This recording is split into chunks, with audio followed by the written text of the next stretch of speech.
Arrest हुआ पूरी दुनिया ने देखा, बहुत बेइज्जती हुई। सब पर बात कर दूंगा, तबाह कर दूंगा, आग लगा दूंगा। फारूक साहब, अब मैं रुकूंगा भी नहीं। मैं जब भी उस रात के बारे में सोचती हूँ तो मेरी आंखों के सामने सिर्फ राहिम अली नवाज का चेहरा आता है। इन सब के सामने सब कुछ खोल देना चाहता हूँ, सारा सच और सारा झूठ। जमाल को भी मेरे बेटे ने ही इस सारे मामले में फंसाया है। इश्क जज़ा है तो फिर क्यों सज़ा। जेल से आने के बाद राहिम अभी तक अपने मामू से सख्त नाराज है। वो ये बात अच्छी तरह से जानता है कि उसके मामू ने जमाल को पैसों का लालच देकर उससे कोई डील कर ली और असल मुजरिम यानी शहरोज को बचा लिया।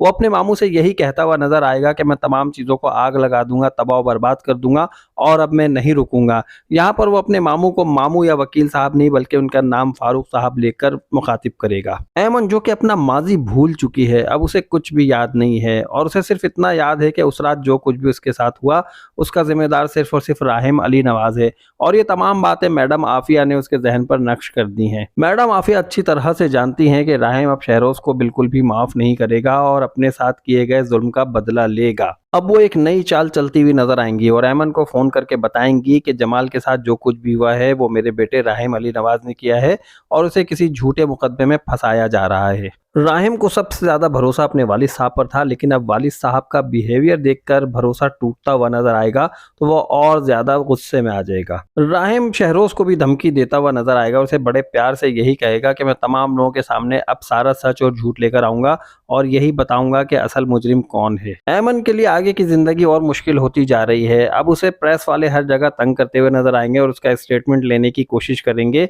लेकिन ऐमन अपनी दिमागी हालत की वजह से कोई भी बयान नहीं दे पाएगी और सिर्फ राहिम अली नवाज का ही नाम लेगी।